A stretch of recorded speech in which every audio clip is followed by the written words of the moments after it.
الحمد للہ رب العالمین والصلاة والسلام علی سید الانبیاء والمرسلین وعلی آلہ واصحابہ وازواجہ وذریاتہ واہل بیتہ اجمعین، اما بعد۔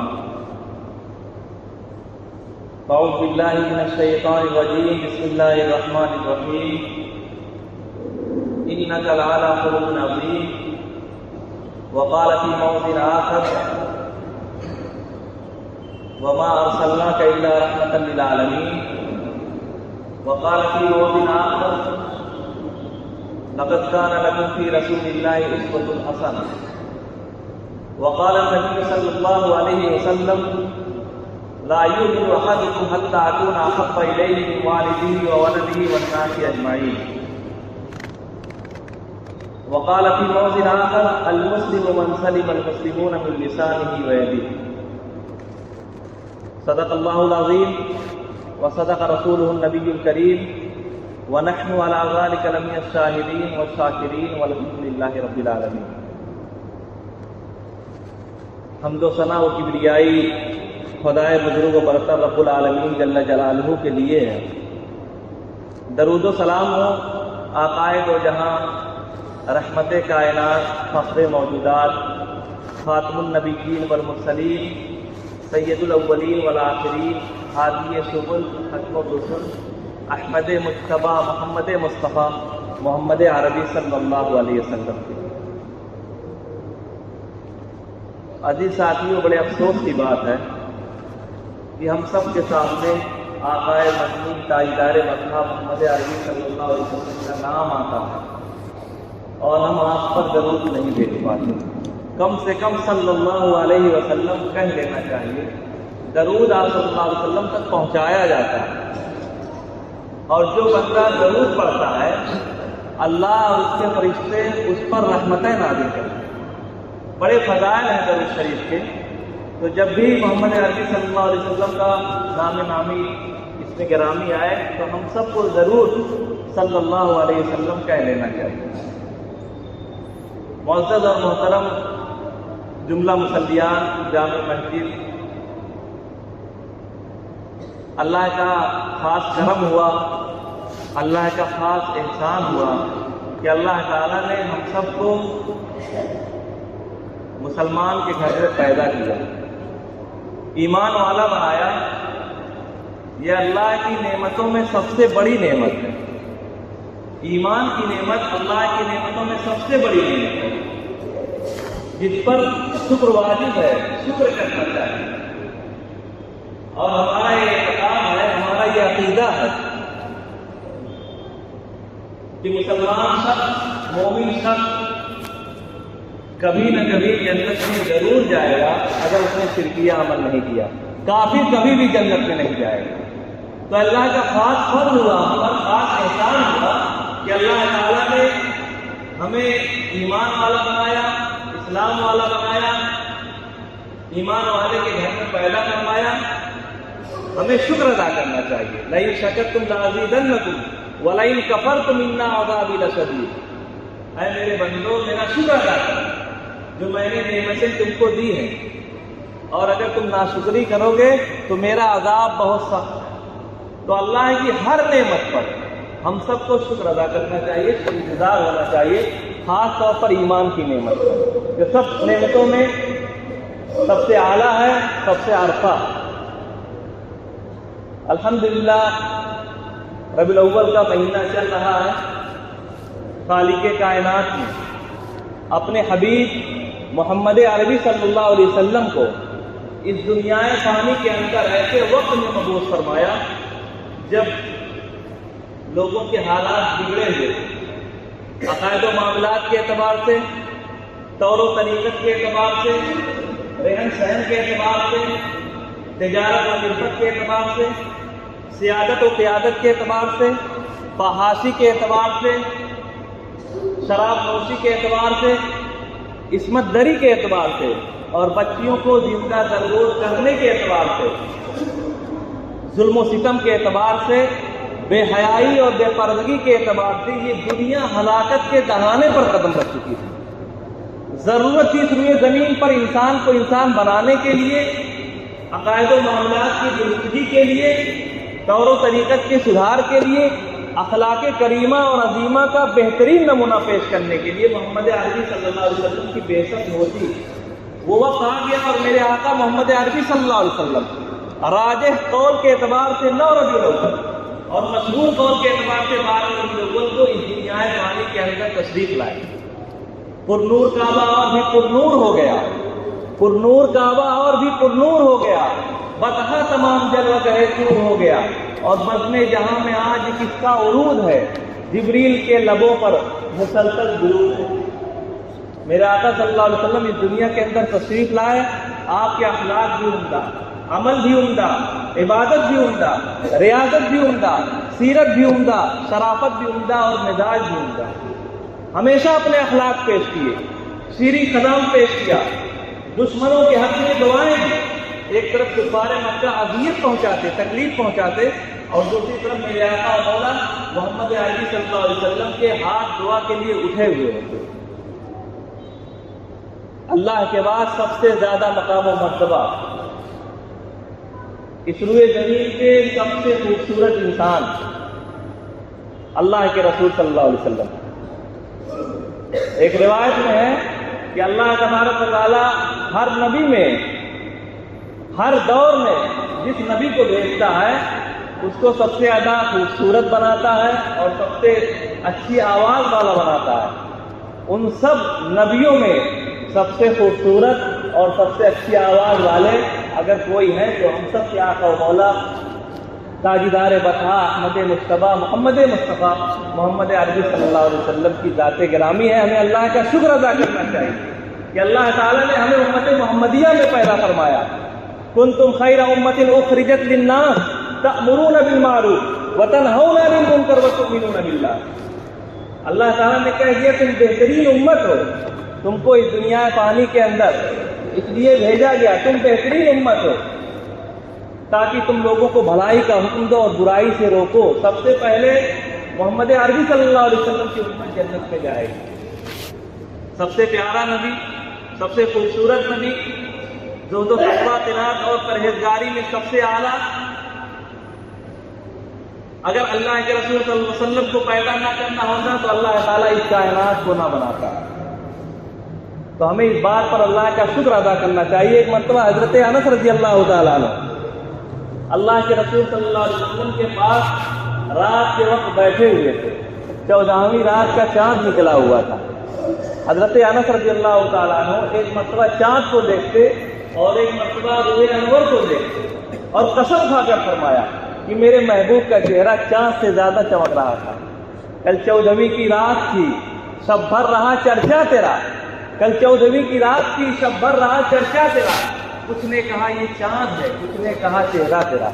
امی عائشہ رضی اللہ تعالیٰ عنہ کہتی ہیں کہ مصر کی عورتوں نے حضرت یوسف کو دیکھ کر اپنی انگلیوں کے پوروں کو کاٹ لیا تھا۔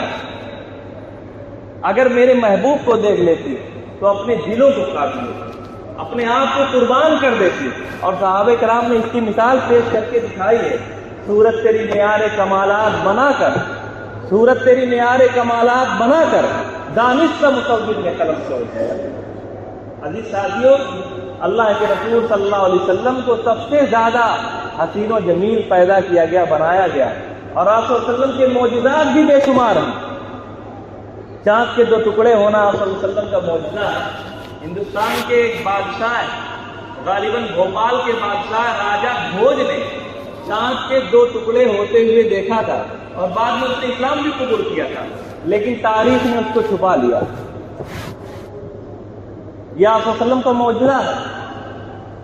ایک مرتبہ ابو جہل نے آپ صلی اللہ علیہ وسلم کو آزمانے کی کوشش کی اور مٹھی میں بند مٹھی میں کنکری لے کر آپ صلی اللہ علیہ وسلم کے پاس آیا اور کہا کہ اے محمد، کیا تم بتا سکتے ہو کہ اس میری بند مٹھی میں کیا ہے؟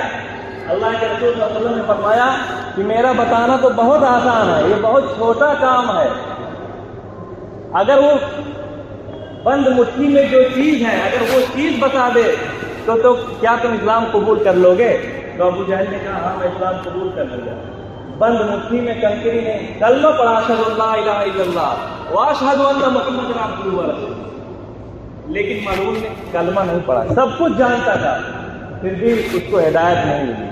یہ اللہ کے رسول صلی اللہ علیہ وسلم کا معجزہ ہے۔ ایک بدو، ایک دیہاتی نبی پاک صلی اللہ علیہ وسلم کی مجلس سے گزر رہا تھا، تو اس نے ایک جانور کا شکار کیا ہوا تھا۔ گوہ ایک جانور ہے جو پاکستان میں رہتا ہے، اس جانور کا شکار کیا، اور اس شکار کے بعد آپ صلی اللہ علیہ وسلم کے پاس سے گزرا اور کہا کہ اے محمد، میں تم کو نبی اس وقت مانوں گا جب یہ مری ہوئی گوہ تیری نبوت کی گواہی دے دے۔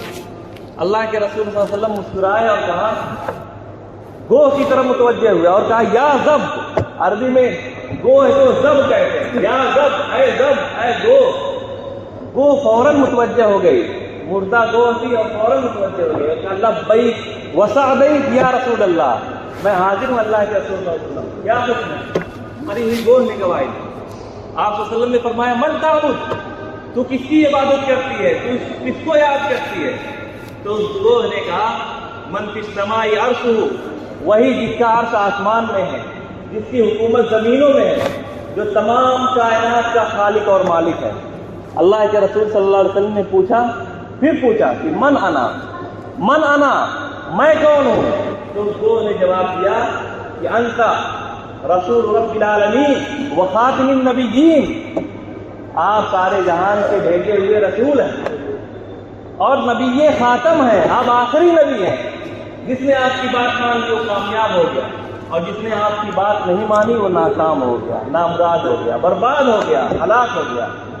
تو یہ بھی اللہ کے رسول صلی اللہ علیہ وسلم کا معجزہ، اللہ کے رسول صلی اللہ علیہ وسلم کی خصوصیت ہے۔ صلح حدیبیہ کے موقع پر تھوڑا سا پانی تھا برتن میں، آپ صلی اللہ علیہ وسلم نے اس میں اپنی انگلی ڈال دی اور چشمہ جاری ہو گیا۔ صحابہ کرام نے کہا کہ 1514 لوگوں نے اس ایک پیالے پانی سے اپنی پیاس بجھائی۔ یہ بھی آپ صلی اللہ علیہ وسلم کا معجزہ ہے۔ حضرت انس کہتے ہیں کہ میں نے ایک مرتبہ کچھ صحابہ کرام کی دعوت دی، دسترخوان تھوڑا سا گندا تھا، دسترخوان کو فوراً میں نے چمیٹا اور آگ میں ڈالا، اور آگ میں ڈال کر تندور میں ڈال کر میں نے دسترخوان کو نکال لیا، ساری گندگی صاف ہو گئی اور دسترخوان کو میں نے بچھا دیا۔ صحابہ کرام نے حیرت کیا اور کہا ہے انس پہلے یہ بتاؤ کہ دسترخوان جلا کیوں نہیں، یہ کپڑا کہاں سے لائے؟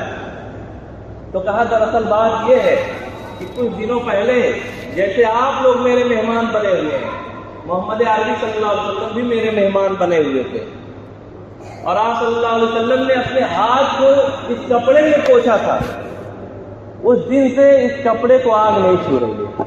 یہ بھی اللہ کے رسول صلی اللہ علیہ وسلم کا معجزہ ہے، خصوصیت ہے۔ لیکن تمام معجزات میں سب سے اعلیٰ معجزہ جو ہے آپ صلی اللہ علیہ وسلم کا وہ قرآن ہے اور اخلاق۔ یہ دو معجزے جو ہیں یہ سب سے اعلیٰ ہیں، عمدہ اخلاق اور قرآن، یہ دو عملی معجزے ہیں۔ اللہ کے رسول صلی اللہ علیہ وسلم نے اپنے عمدہ اخلاق کے ذریعہ، اپنے عمدہ کردار کے ذریعہ، اپنی اچھی سیرت کے ذریعہ، اپنی اچھی شرافت کے ذریعہ، اپنے اچھے مزاج کے ذریعہ لوگوں کے دلوں کو جیت لیا۔ لیکن افسوس کی بات ہے کہ آج ہم نبی کی محبت کا دعویٰ کرتے ہیں لیکن ہم نبی کا طریقہ نہیں اختیار کرتے، نبی کے اخلاق نہیں اپناتے، نبی کے کردار نہیں اپناتے، نبی کے بتائے ہوئے طریقے پر نہیں چلتے، جبکہ یہ کہہ دیا گیا وَمَن يُطِعِ الرَّسُولَ فَقَدْ أَطَاعَ اللَّهَ، جس نے رسول کی اطاعت کی اس نے اللہ کی اطاعت کی۔ اسلام اخلاق سے پھیلا، تلوار کی باری تو بعد میں آئی، پہلے میرے نبی نے اپنے اخلاق پیش کیے۔ بغیر اخلاق کے کوئی جنت میں نہیں جا سکتا، بغیر اخلاق کے کوئی جنت میں نہیں جا سکتا۔ اور اللہ کے رسول صلی اللہ علیہ وسلم نے فرمایا تم میں سب سے بہتر لوگ وہ ہیں، تم میں سب سے اچھی کوالٹی کے لوگ وہ ہیں جن کے اخلاق اچھے ہوں، جن کے کردار اچھے ہوں، جن سے کسی کو تکلیف نہ پہنچتی ہو۔ المسلم من سلم المسلمون من لسانه ویدیہ، مومن وہ ہے جس کی زبان سے اور جس کے ہاتھ سے کسی کو تکلیف نہ ہو۔ افسوس کی بات یہ ہے آج ہم ایک دوسرے کے گریبان کو چاک کرنے میں لگے ہوئے ہیں، آج ہم ایک دوسرے پر ظلم کر رہے ہیں، ایک دوسرے کے عیب کو تلاش کرنے میں لگے ہوئے ہیں، ایک دوسرے کی غیبت کرتے ہیں، ایک دوسرے کی برائی کرتے ہیں، ایک دوسرے کے عیبوں کو تلاش کرتے ہیں، ایک دوسروں کی عزتوں کے ساتھ کھلواڑ کرتے ہیں، جبکہ اللہ کے رسول صلی اللہ علیہ وسلم نے فرمایا المسلم اخو المسلم، مسلمان کا بھائی ہے، ایک دوسرے کی پردہ پوشی کرے، اللہ تعالیٰ قیامت میں اس کے عیبوں پر پردہ پوشی کر دے گا۔ ایک دوسرے کی برائی نہ کرے، ایک دوسرے کا تعاون کرے، ایک دوسرے سے ہمدردی اور الفت اور محبت سے پیش آئے، ایک دوسرے کو اسلام کی اور ایمان کی اور اچھے کاموں کی دعوت دے، خود اپنے آپ کو جہنم کی آگ سے بچائے اور اپنے گھر والوں کو، اپنے رشتہ داروں کو، اپنے دوستوں کو، اپنے ساتھیوں کو، اپنے دور کے رشتہ داروں کو، اپنے پڑوسیوں کو جہنم کی آگ سے بچانے کی فکر ہو۔ یہ اس امت کی ذمہ داری ہے، تبھی تو بہترین امت کا خطاب ملا، کنتم خیر امت اخرجت للناس۔ ہم خود نماز کی پابندی کریں اور اپنے بچوں کو، اپنے گھر والوں کو بھی نماز کا پابند بنائیں۔ ہم خود تلاوت کی پابندی کریں اور اپنے بچوں کو اور اپنے گھر والوں کو، اپنے پڑوسیوں کو تلاوت کے اہتمام کا پابند بنائیں۔ یہ ہماری ذمہ داری ہے۔ بتائیے، افسوس کی بات ہے کہ 80% 90% لوگ نماز ہی نہیں پڑھتے، جو سب سے اہم عبادت ہے۔ جہنمیوں سے پوچھا جائے گا ایک چھوٹا سا سوال اور ایک چھوٹا سا جواب۔ جہنمیوں سے پوچھا جائے گا کہ تم کو جہنم میں کیوں داخل کیا گیا؟ قرآن میں تم کو جہنم میں کیوں داخل کیا گیا؟ تو ان کا ایک چھوٹا سا جواب ہوگا کہ ہم نماز نہیں پڑھتے۔ بتائیے، ہم نماز جیسی عبادت سے غافل اور لاپرواہ ہو چکے ہیں۔ 70-80% لوگ نماز ہی نہیں پڑھتے۔ کتنے افسوس کی بات ہے۔ کل قیامت میں بھی سب سے پہلے نماز کا سوال ہوگا۔ روز محشر کی جنگ داز بوت اولی پرسش نماز بوت، اعلان ہوگا یہ گھڑی محشر کی ہے، تو عرش محشر میں ہے، پیش کر جاتے اگر کوئی عمل دفتر میں۔ کیا جواب دیں گے؟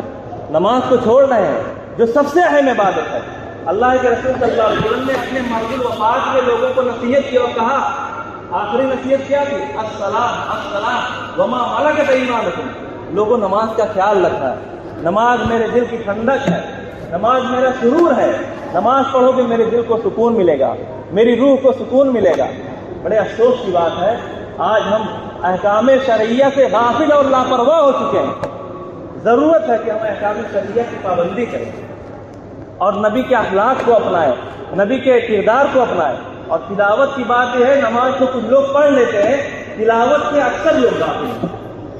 اکبر الہ آبادی نے کہا تھا کہ دنیا نے دین بھلا رکھا ہے، دنیا نے دین بھلا رکھا ہے، غفلت کی نیند سلا رکھا ہے۔ اس دور میں خوش نصیب وہ ہے اکبر جس نے قرآن کریم کھلا رکھا۔ کتنے لوگ، بتائیے کتنے لوگ ایسے ہیں جو قرآن کی تلاوت کرتے ہیں؟ جبکہ قرآن یہ دعوت اسلام کا سب سے بہتر ذریعہ ہے۔ قرآن جو ہے یہ نسخہ حیات اور نسخہ کیمیا ہے، زندگی گزارنے کا سلیقہ بتاتا ہے۔ قرآن قبر میں حفاظت کا ذریعہ بنے گا، حشر میں نجات کا ذریعہ بنے گا، اور قرآن پڑھنے اور پڑھانے والوں کا مقام و مرتبہ بھی بہت اعلیٰ اور عرفہ ہے۔ 23 سال کی قلیل مدت میں حضرت جبرائیل، صرف 23 سال کی قلیل مدت میں حضرت جبرائیل قرآن لے کر آپ صلی اللہ علیہ وسلم کے پاس 24,000 دفعہ آئے ہیں۔ علامہ انور شاہ کشمیر رحمۃ اللہ علیہ کے بقول 24,000 دفعہ حضرت جبرائیل آپ صلی اللہ علیہ وسلم کی خدمت میں آئے ہیں قرآن لے کر۔ اس سے قرآن کی اہمیت اور افضلیت کا اندازہ ہوتا ہے۔ تمام کتابوں میں سب سے افضل ہے، تمام کتابوں میں سب سے اعلیٰ ہے۔ لیکن افسوس کی بات ہے، ہم نہ نبی کی اتباع کرتے ہیں اور نہ نبی کے بتائے ہوئے طریقے پر چلتے ہیں اور نہ نبی کے اخلاق کو اپنائے ہوئے۔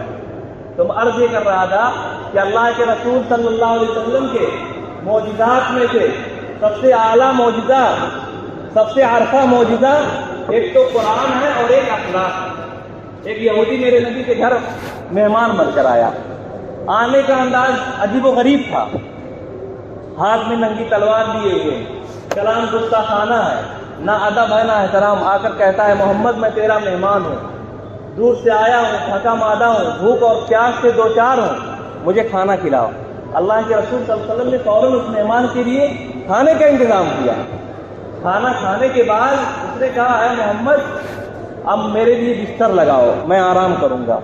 اللہ کے رسول صلی اللہ علیہ وسلم نے اپنی نبوت کا بستر دے دیا اور خود شب بیداری کے لیے اور امت کی مغفرت کرانے کے لیے، جو امت اتنی غافل اور لاپرواہ ہو چکی ہے اس کی مغفرت کرانے کے لیے شب بیداری میں مصروف ہو گئے۔ ادھر یہودی کو شرارت ہوئی، یہودی نے بطور آزمائش آپ صلی اللہ علیہ وسلم کو آزمانے کے لیے یہودی نے آپ صلی اللہ علیہ وسلم کے بستر مبارک کو نجس اور ناپاک کر دیا، رات کی تاریکی میں گندا کر دیا، پیشاب کر دیا، اپنی ضرورت بستر ہی پر اس نے پوری کر لی۔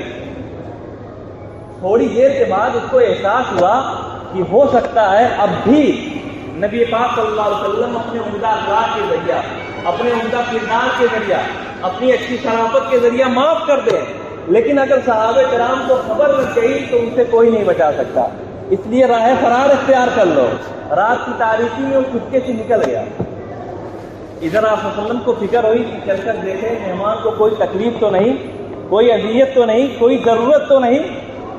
کمرے میں داخل میں دیکھے مہمان غائب، بستر خالی ہے، پیشاب سے بستر تر ہے، بدبو آ رہی ہے۔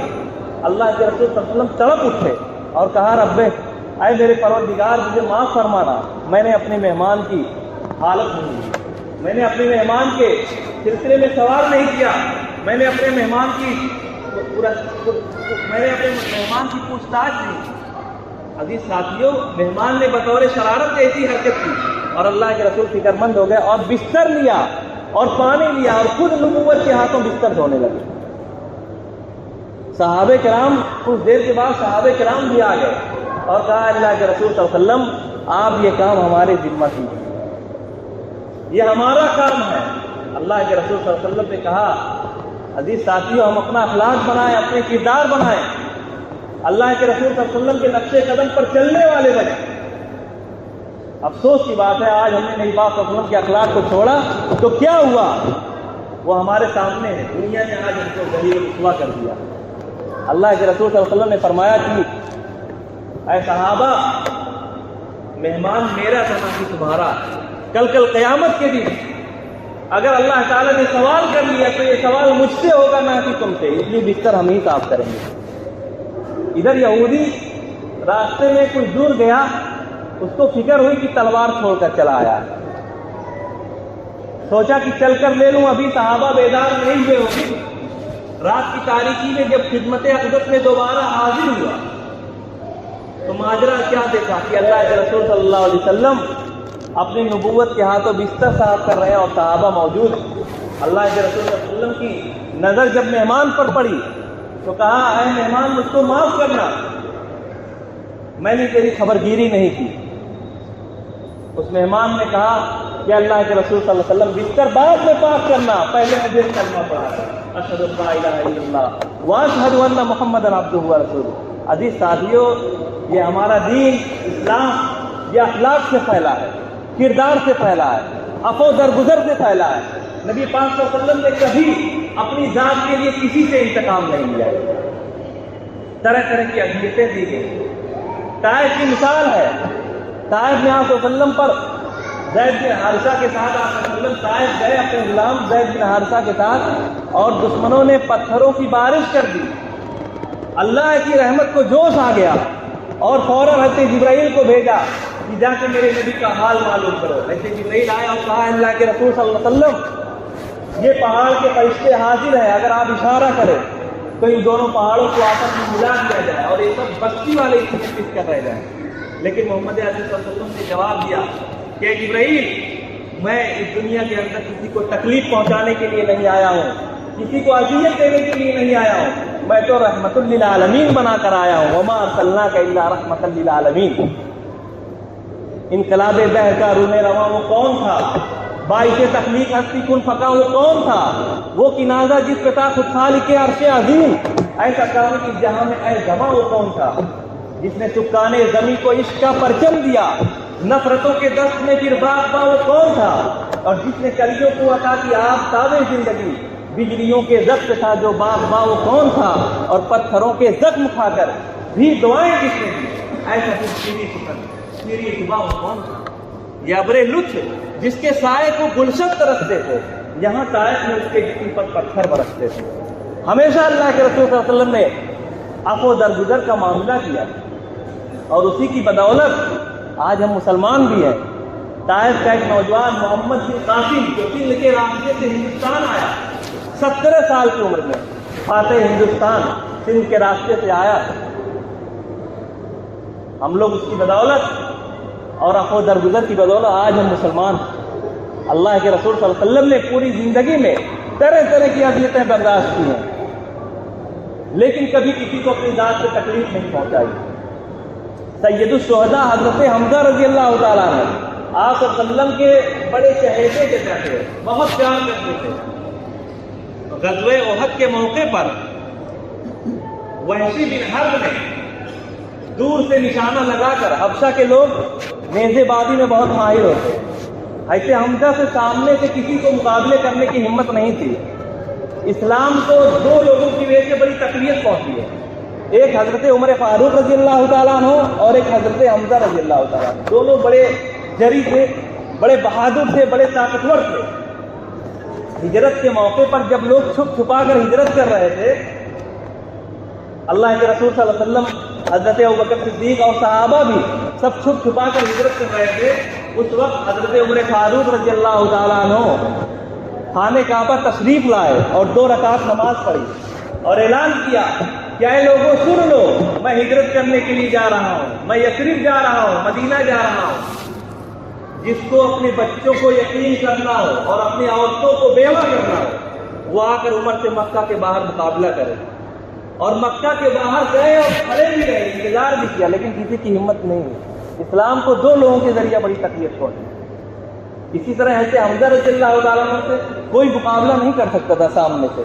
وحشی بن حرب یہ اپنی آزادی کے لیے غلام تھے، جبیر بن مطعم تھے، یہ اپنی آزادی کے لیے جو ہے وہ گئے ہوئے تھے، جنگ سے ان کو کوئی سروکار نہیں تھا، بس یہ آزاد ہونا چاہ رہے تھے۔ ان کے مالک نے شرط لگا دی کہ اگر تم ایسے حمزہ کو قتل کر دو گے تو تم آزاد ہو۔ تو نیزہ بازی میں بہت ماہر تھے، دور سے دیکھا ایسے حمزہ کھڑے ہوئے تھے اور نیزہ نشانہ لگایا اور نیزہ پھینکا ایسے حمزہ کی طرف، جا کے ان کے ناک کے نیچے لگا اور دوسرے راستے سے باہر آ گیا۔ تڑپتے ہوئے ایسے حمزہ اس دنیا سے چلے گئے۔ وحشی بن حرب کو جب یقین ہو گیا کہ ایسے حمزہ اس دنیا سے جا چکے ہیں، تو نیزے کو نکالے اور آ کر خیمے میں بیٹھ گئے۔ ہندا جو ابو سفیان کی بیوی تھی، انہوں نے ایسے حمزہ رضی اللہ تعالیٰ عنہ کے کلیجے کو نکالا اور چبانے کی کوشش کی اور کان ناک آنکھ کو کاٹ لیا، مسلح کر دیا اور گلے کا ہار بنایا۔ لیکن قربان جائیے محمد عربی صلی اللہ علیہ وسلم پر، جب ان لوگوں نے اسلام قبول کیا، وحشی بن حرب نے بھی اسلام قبول کیا بعد میں، اور ہندا زوجہ ابو سفیان نے بھی اسلام قبول کیا، اللہ کے رسول صلی اللہ علیہ وسلم نے سب کو معاف کر دیا۔ فتح مکہ کے موقع پر کسی سے انتقام نہیں لیا، کسی سے بدلہ نہیں لیا۔ آپ صلی اللہ علیہ وسلم کے دندان مبارک کو شہید کیا گیا، پشت مبارک پر اونٹ کی اوجری رکھی گئی، مکہ کی گلیوں میں گھسیٹا گیا، ظلم و ستم کے پہاڑ توڑے گئے، لیکن اللہ کے رسول صلی اللہ علیہ وسلم نے بھوکا رکھا گیا، پیاسا رکھا گیا، گریبان کو آپ صلی اللہ علیہ وسلم کے چاک کیا گیا، طرح طرح سے ذلیل اور رسوا کیا گیا، لیکن آپ صلی اللہ علیہ وسلم نے کبھی کسی سے انتقام نہیں لیا۔ اور آپ صلی اللہ علیہ وسلم کی یہی خواہش تھی، یہی آرزو تھی کہ میرا کوئی امتی جہنم میں نہ جائے، میرا ہر امتی جنت میں جانے والا بنے۔ اس کے لیے آپ صلی اللہ علیہ وسلم نے اپنے آپ کو تھکایا ہے، پریشان کیا ہے۔ افسوس کی بات ہے ہم صحابہ کی قربانی کو بھول گئے، ہم ٹھیک طریقے سے اپنے محبوب محمد عربی صلی اللہ علیہ وسلم کا تعارف نہیں کرا سکتے۔ بڑے افسوس کی بات ہے، ہم مسلمان اپنے آپ کو کہتے ہیں کہ آپ صلی اللہ علیہ وسلم کی پیدائش کب ہوئی، شق قبر آپ صلی اللہ علیہ وسلم کے سینے مبارک کو کتنی مرتبہ چاک کیا گیا، جب 2.5 سال کے تھے کیا واقعہ پیش آیا، 6 سال کے تھے کیا واقعہ پیش آیا، 8 سال کے تھے کیا واقعہ پیش آیا، 12 سال کے تھے کیا واقعہ پیش آیا، 15 سال کے تھے کیا واقعہ پیش آیا، 25 سال کے تھے کیا واقعہ پیش آیا، 36 سال کے ہوئے کیا واقعہ پیش آیا، 40 سال کے ہوئے کیا واقعہ پیش آیا، نبوت کب ملی، پہلی آیت کب نازل ہوئی، کس طریقے سے آپ صلی اللہ علیہ وسلم کو تکلیف پہنچائی گئی، آپ صلی اللہ علیہ وسلم کی کتنی بیویاں تھیں، آپ صلی اللہ علیہ وسلم نے کتنے غزوے کیے۔ بڑے افسوس کی بات ہے کہ ہم نہ تاریخ کا مطالعہ کرتے ہیں نہ سیرت کا مطالعہ کرتے ہیں، خرافات میں، بدعات میں، غلط رسومات میں، غلط کاری میں، عیش پرستی میں ہم اور آپ لگے ہوئے ہیں، مسلمان ہونے کا دعویٰ کرتے ہیں اور اپنے نبی کا تعارف 5 منٹ نہیں کرا سکتے۔ بڑے افسوس کی بات ہے، غیر کیا ہم سے عبرت لیں گے، ہم خود جو ہے نبی پاک صلی اللہ علیہ وسلم کی محبت میں کوتاہ ہیں۔ ضرورت اس بات کی ہے کہ ہم نبی کے اخلاق کو اپنائیں، نبی کے کردار کو اپنائیں، نبی کی سیرت کو اپنائیں، نبی کے شرافت کو اپنائیں، نبی کے مزاج کو اپنائیں، اور نبی پاک صلی اللہ علیہ وسلم کے طریقے پر ہم سب چلنے والے بنے. محمد کی اطاعت دین حق کی شرط اول ہے. اسی میں ہو اگر خامی تو سب کچھ نامکمل ہے. دو جہاں کی کامیابی گر تجھے مطلوب ہے. ان کا دامن تھام لے جن کا محمد نام ہے. اٹھو چراغ حیات لے کر, پڑھو عمل کی کتاب لے کر, قدم کو چومیں گی سر بلندی. متائے حسن شباب لے کر جمود توڑو, سکوت چھوڑو, عروج راست سے منہ کو موڑو. چلو شہادت کی راہ پر تم دلوں میں عزم ثواب لے کر. یہ شہادت گہے الفت میں قدم رکھنا ہے. لوگ آسان سمجھتے ہیں مسلمان ہونا. اللہ تعالی ہم سب کو نبی پاک صلی اللہ علیہ وسلم کے طریقے پر چلائے اور ہمارا خاتمہ ایمان پر فرمائے. وما علینا الا البلاغ.